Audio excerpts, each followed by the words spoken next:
Атам 42 жашта болчу. Акылай Таштанова 2010-жылдагы болгон Сампадагы кандуу окуяда атасын жоготкон. Ал бул каргаша үчүн эки улуттун өкүлдөрүн тең күнөөлүү деп эсептейт. Анын пикиринде аны ортодогу чагымчыл күчтөр уюштурган.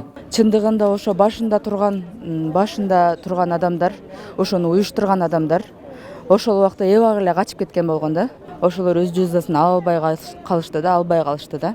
Акылай сыяктуу кай бири атасын, дагы бири ага энесинин жолдошун жоготту. Алардын баары жыл сайын жакындарын эскерүү үчүн 12-июнь күнү чогулушат.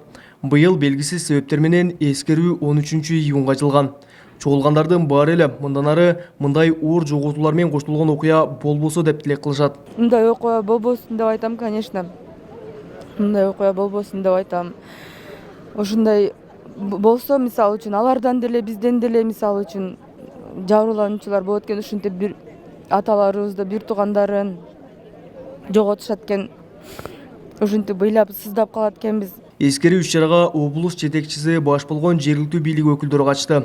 Анда сөз сүйлөгөн өкмөттүн Жалал Абад облусундагы өкүлү кылымдар бою бир жашап келген эки улуттун кагылышын өз максаттары үчүн атайын күчтөр уюштурганын баса белгиледи. Ал эми Сампа шейиттери коомунун төрагасы Сырдаш Мамарасулов эскерүүгө бийликтин жогорку бутактарынан эч ким келбегени көпчүлүктү нааразы кылганын белгилеп, өлкө башчы өзү келмектигин, саммитке байланыштуу бошобой калганын кошумчалады. Сооронбай Шарипович премьер-министр болуп турганда келген эле.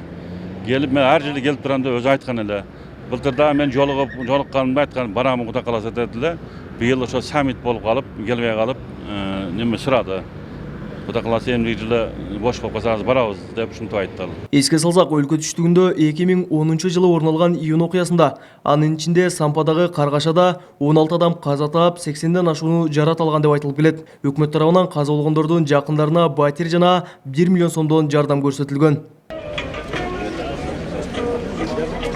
Калбек Учкунбай уулу, Тынчбек Доолдаев, Жалал Абад облусу.